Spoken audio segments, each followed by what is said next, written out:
Do you guys want to do some garden upcycling with me? Well, I can't hear you, but if you do, come on. We're here. Okay, so a little bit about me. I'm a recovering hoarder, and I still have some hoarding tendencies.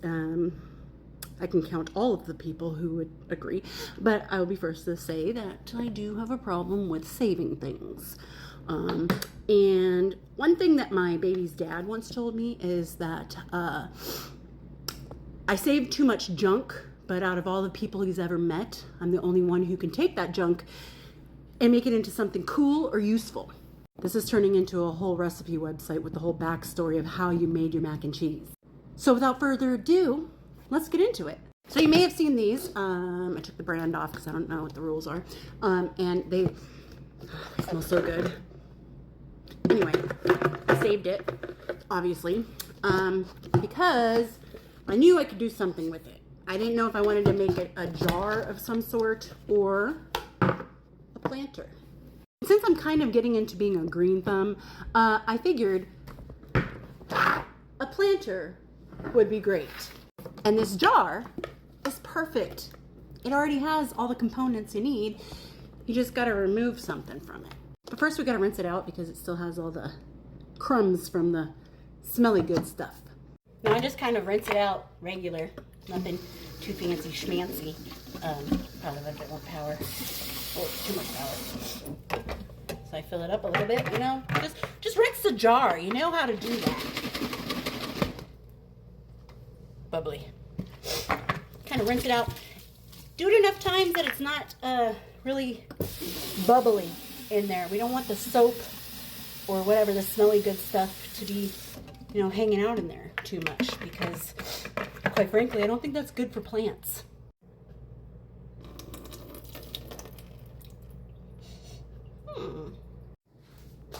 Okay, cool. So as some of you know, I've been growing avocado trees, saplings, I guess, but I didn't have much to work with. So they've been in this tiny thing with not too much depth, you know. This one I need to move into a bigger barrel, or I do have a barrel. Anyway, into a bigger container so that the roots have somewhere to grow. All the leaves fell off of this one, but there's some growing back. So that's promising. But I was thinking, how am I supposed to transplant these trees so that they have room to grow down? And then I thought, well, I have the smelly good containers.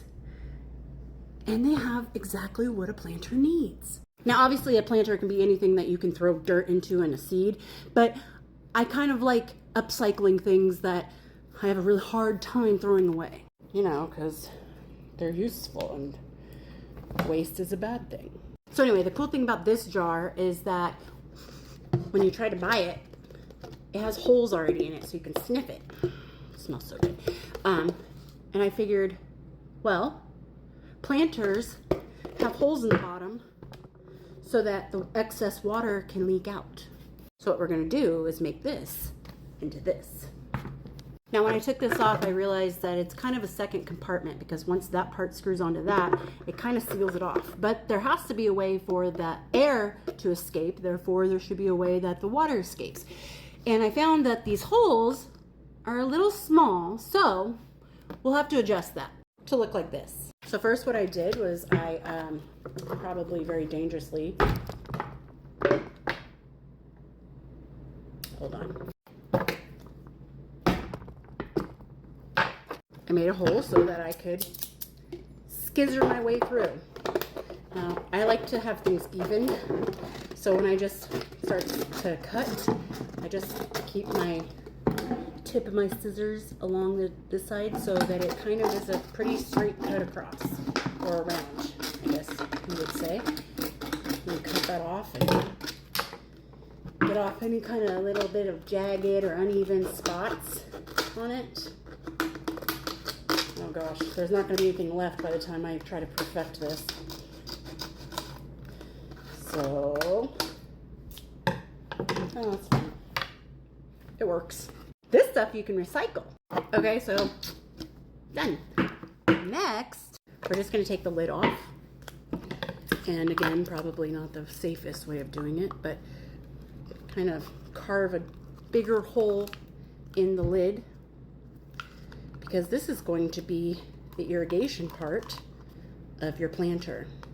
This is a really quick and easy way of upcycling your I don't know, junk that really has no use or business being around and left down your house.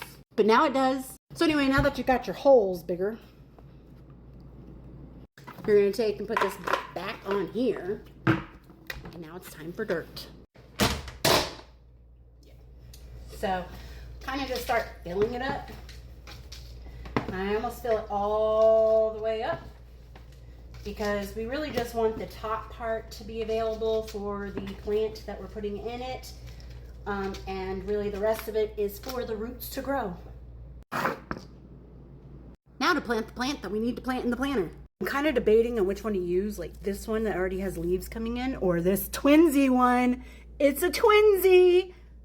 I honestly have no idea why those seeds are doing that, because it's not the only one. This one's starting to twinsy. This one is twinsying. This one's splitting at the top. Never seen that before.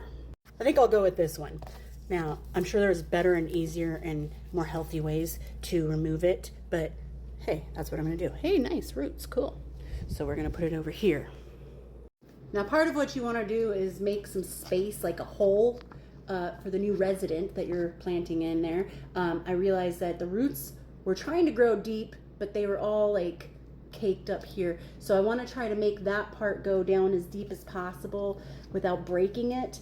And then, you know, tuck this one away and just go ahead and put some dirt around the roots to kind of make it really nestled in there. Avocado trees, or I guess seeds, saplings, whatever, the seed typically stays above the soil until it really becomes an actual tree. Now I still see a little bit of roots hanging out, so it's okay to put a little bit more dirt around it so that it's fully, you know, covered where it needs to be covered, but also not completely under the dirt. Okay, now that we have our planter and our plant already planted, let's go water it. So since this was fairly new soil, it is trigger warning, moist. And since we just transplanted this tree, this sapling, from where it was already nestled in, it may be in a little bit of shock. So when I transplant things, and now this could be completely wrong because I'm not that much of a green thumb, but from my experience, when I transplant things like avocado trees, which is predominantly what I work with, I like to really soak it with water to kind of help ease the shock, I guess. I don't know if that's any scientific fact-based, you know, knowledge or anything, but it's Bugsy based. So you kind of just like shower it with love. It's probably a lot of pressure. Shock upon shock. Oh, the trauma. So as you can see here, it's bubbling up because the water, of course, is being sucked down into the rest of the dirt, which is what the irrigation on the bottom that we poked holes in. Oh, look at that. That's what that's for and what comes in handy. So I recommend, if you don't put it outside on the ground where you don't mind dirty water coming out the bottom, to put it on a plate or something to catch that excess water. So now I'm gonna put them over here where they can get some sun. And I hope my daughter doesn't play with them because she likes to pet the plants. Now I do recommend that if you have your plants on the inside of the house to get some of those fly traps, because the gnats like to come around a lot. Well, thanks for upcycling with me. I hope you enjoyed this. If you didn't, at least it's something to do while my daughter naps. And I'll be back to do some more later. Not today probably, but yeah, in the future. And I hope everyone's doing well out there, and I'll talk to you later. Bye.